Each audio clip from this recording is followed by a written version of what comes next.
1월 25일 아침 저희들에게 주시는 하나님 말씀은 창세기 9장 18절로 27절까지 말씀입니다. 말씀을 함께 봉독하겠습니다.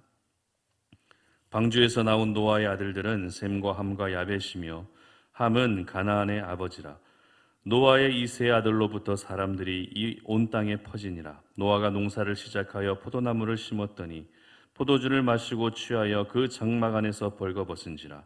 가나안의 아버지 함이 그의 아버지의 하체를 보고 밖으로 나가서 그의 두 형제에게 알림해 셈과 야벳이 옷을 가져다가 자기들의 어깨에 메고 뒷걸음쳐 들어가서 그들의 아버지의 하체를 덮었으며 그들이 얼굴을 돌이키고 그들의 아버지의 하체를 보지 아니하였더라.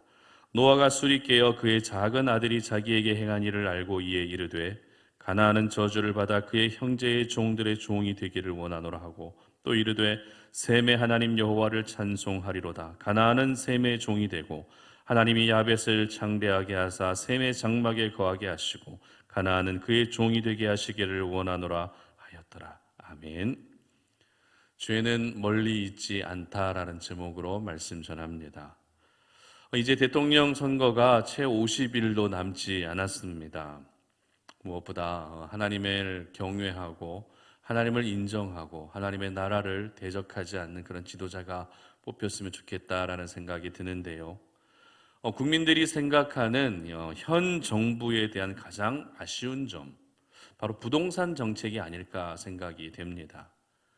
집을 소유한 사람도 피해를 보고 집을 가지지 못한 서민들 역시 피해를 보게 되면서 많은 분들이 어려움을 호소하고 있습니다. 그러던 중에 작년에 터진 LH 직원들의 부동산 투기 사건은 온 국민을 공분케 했던 사건이었습니다. 주택 공급을 확충하기 위한 사업을 전담하는 공공기관 내부에서 그 신도시 정보를 이용해 수십억 원에 달하는 이익을 챙기려 했던 직원들의 이 모습들이 참 저희들의 마음을 불편하게 했고 힘들게 했던 것 같습니다. 오늘 본문을 묵상하면서 문득 이 사건이 떠올랐습니다. 왜냐하면 적은 내부에 있다는 것이기 때문입니다. 죄는 결코 멀리에 있지 않기 때문에 이와 같은 사건이 제 머릿속으로 스쳐 지나갔습니다. 국가의 공무를 수행해야 되는 공공기관에서 이런 비리가 발생했다는 것, 그리고 핵심 인물들이 그 공공기관에서 일하는 임직원들이라는 것은 이 죄는 절대 멀리 있지 않다는 것을 저희들에게 잘 보여주는 사건인 것 같습니다. 오늘 본문은 방주에서 나온 노아의 가정 안에 일어난 일을 기록하고 있는데요. 지금 노아가 사는 세상에서는 사람이라고 누구밖에 없습니까? 노아와 그의 가족밖에 없습니다. 그렇기 때문에 이 노아를 포함한 8명의 사람은 인류를 대표하는 사람이기도 했습니다. 그래서 19절에서 이렇게 기록하는데요. 노아의 이 세 아들로부터 사람들이 온 땅에 퍼지니라. 아멘. 이 노아의 세 아들로부터 사람들이 온 땅에 다시 퍼지기 시작했다고 기록하고 있습니다. 노아에게는 셈과 함과 야벳이라고 하는 세 아들이 있었죠. 그 중에 장자 셈을 통해서 예수 그리스도의 구원의 계보가 계속 이어지게 됩니다. 특별히 저희들은 오늘 이 세 명의 아들들 중에 둘째 아들이었던 함에 대해서 잠시 살펴볼 텐데요. 오늘 성경은 함에 대해서 소개할 때 이렇게 소개하고 있습니다. 18절입니다. 방주에서 나온 노아의 아들들은 셈과 함과 야벳이며 함은 가나안의 아버지라. 아멘. 바로 함이 가나안의 아버지라고 이렇게 소개하고 있습니다. 분명 유대 문화와 전통을 따르게 되면 아들들 가운데 장자인 셈을 더 구체적으로 소개하는 것이 맞습니다. 그러나 오늘 성경은 셈에 대해서 먼저 언급하고 있는 것이 아니라 함에 대해서 먼저 언급하고 있다는 것이죠. 이것은 오늘 저희들에게 매우 중요한 영적 교훈을 주고 있습니다. 그것은 바로 서두에서 말씀드린 것처럼 죄는 멀리 있지 않다는 영적 교훈입니다. 무슨 말입니까? 지금은 아들이 3명밖에 없지만 이 아들들을 통해서 수많은 후손들이 태어나게 될 것인데 그 중에 함의 후손이 바로 가나안 족속이 된다라는 것이죠. 그렇다면 가나안 족속은 어떤 사람입니까? 함이 가나안의 아버지가 되었다라는 것은 어떤 의미를 가지고 있을까요? 가나안이라고 하는 것은 일단 지명으로서 이후에 이스라엘 백성들이 정착하게 될 땅을 의미합니다. 그런데 그 땅에 들어가 살게 될 때 그 가나안 땅은 비어있는 땅이 아니었습니다. 그 가나안 땅에는 이미 원주민들이 살고 있었죠. 이들을 가리켜 가나안 족속이다라고 이렇게 이야기를 합니다. 그렇기 때문에 이스라엘 백성들이 그 가나안 땅에 정착하기 위해서는 그곳에 이미 살고 있었던 가나안 족속들을 모두 물리쳐야만 그 땅을 정복하고 살 수 있었던 것입니다.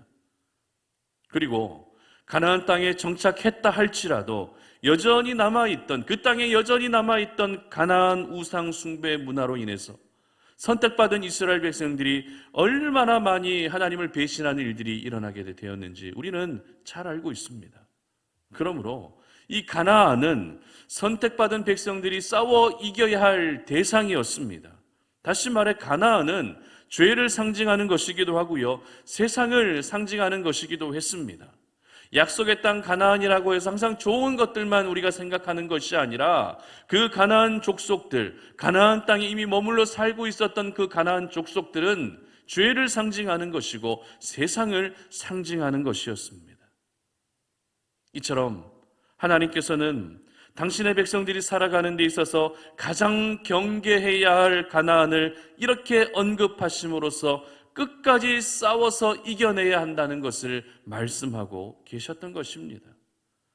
여러분, 거듭 말씀드리지만 지금 노아에게는 3명의 아들들밖에 없습니다. 그런데 그 3명 중에 1명의 아들이 이렇게 하나님의 나라를 대적하는 족속의 아비가 될 줄 누가 상상이나 했겠습니까? 이처럼 죄는 결코 멀리 있는 것이 아닙니다. 죄는 항상 가장 가까운 곳에 숨어 있고 가장 가까운 곳에서 시작되는 것입니다. 그렇다면 오늘 함이 지은 죄는 어떤 죄였을까요? 어떤 행동으로 인해서 이렇게 하나님의 나라를 대적하는 불명예의 주인공이 되었던 것일까요? 그것은 바로 가장 가까운 가족의 연약함을 덮어주지 않았기 때문입니다. 노아는 방주에서 나온 후에 포도나무 농사를 짓습니다. 포도가 열매를 맺고 어느 날 포도주에 완전히 취하게 됩니다. 그런데 그냥 취한 것이 아니라 하체가 드러날 정도로 노아는 완전히 취해버립니다. 그런데 이 모습을 누가 보게 됩니까? 3명의 아들들 중에 함이 보게 됩니다. 그러면 이 함은 어떻게 행동하는 것이 맞죠? 그 보여지는 하체를 덮어주는 것이 맞습니다. 그러나 오늘 본문 22절 보시기 바랍니다. 가나안의 아버지 함이 그의 아버지의 하체를 보고 밖으로 나가서 그의 2 형제에게 알림해, 이렇게 기록합니다. 무슨 말입니까? 아버지의 부끄러운 하체를 보고 덮어주었던 것이 아니라 2 형제들에게 더 알렸다는 것입니다. 그냥 자기 선에서 하체를 덮어준 것이 아니라 다른 형제들에게 말함으로써 아버지를 더 부끄럽게 만드는 장본인이 되었다는 것입니다. 그 결과 어떻게 됩니까? 하체를 덮어주었던 셈과 야벳은 축복의 대상이 되지만 아버지의 하체를 덮어주지 않고 형제들에게 이야기했던 함은 저주의 대상이 되어버리는 것입니다. 사실 이 가정 안에서 한 가족이 속살이 보일 정도로 생활하는 것은 어찌 보면 당연하고 또 자연스러운 모습이라 할 수 있습니다. 그러나 이 당연하고 자연스러운 모습 속에서도 죄는 숨어 있다는 것입니다. 아버지의 하체를 덮어주었느냐 덮어주지 않았느냐라고 하는 작은 행동이었지만 그 작은 행동에서 이 3명의 아들의 인생이 결정되어 버렸던 것입니다. 그러므로 오늘 이 아침 저희들은 무엇보다도 죄를 경계하되 그 죄는 절대 멀리 있지 않다는 사실을 기억할 수 있기를 바랍니다. 가장 친근하고 가장 가까운 가정 안에서 시작된 죄로 인해서 함은 하나님의 나라를 대적하는 가나안의 아비가 되었다는 사실을 여러분 모두 기억하시기 바랍니다. 이미 우리가 살펴보았던 아담의 아들 가인, 가인이 아벨을 죽였지 않습니까? 이 가인이 아벨을 죽인 살인사건이 어디에서 일어난 사건입니까? 가정 안에서 일어난 사건이었다는 것입니다. 우리의 가정은 오늘도 나에게 기쁨을 주는 가정이고 나에게 평안을 주는 행복한, 너무나도 행복한 공동체이지만 그 공동체 안에서 자칫 잘못하면 엄청난 죄가 시작될 수 있다는 것을 오늘 이 아침에 기억하시기 바랍니다. 그러므로 여러분의 가정 안에 있는 남편의 죄악들, 여러분의 자녀들의 그 죄악들, 그 죄를 드러내려 하지 마시고 사랑으로 덮어줄 수 있기를 바랍니다. 그 죄가 보이면 여러분 그 죄를 품고 기도할 수 있기를 바랍니다. 가까우면 가까울수록 우리는 더 조심해서 죄에 물들지 않는 인생을 살아야 하는 것입니다. 남편이 어떤 죄를 지었다고 해서 그것을 바로 드러내고, 자녀가 어떤 실수를 했다고 해서, 자녀가 어떤 죄를 지었다고 해서 그 죄를 드러내려 한다면 가정 안에서 죄는 급속도로 퍼져나가게 될 것입니다. 그러므로 우리 송탄 올인의 모든 가족들은 하나님의 나라를 대적하는 한 사람이 아니라 하나님의 나라를 세워가는 한 사람이 되시기를 바랍니다. 특별히 계속 진행되고 있는 구국기도회를 통해서 이 나라를 믿음 위에 세우고 말씀 위에 세우고 그렇게 일으킬 수 있도록 여러분 기도를 오늘도 모아주시기 바랍니다. 이 나라 곳곳에 만연한 여러 가지 죄악들을 경계하시기를 바랍니다. 그래서 기도로 승리하시고 더 나아가 모든 죄악들을 이겨내시며 그 죄의 유혹들에 넘어가지 않고 죄를 물리칠 수 있는 그런 하나님의 사람들 되시기를 주님의 이름으로 축복합니다.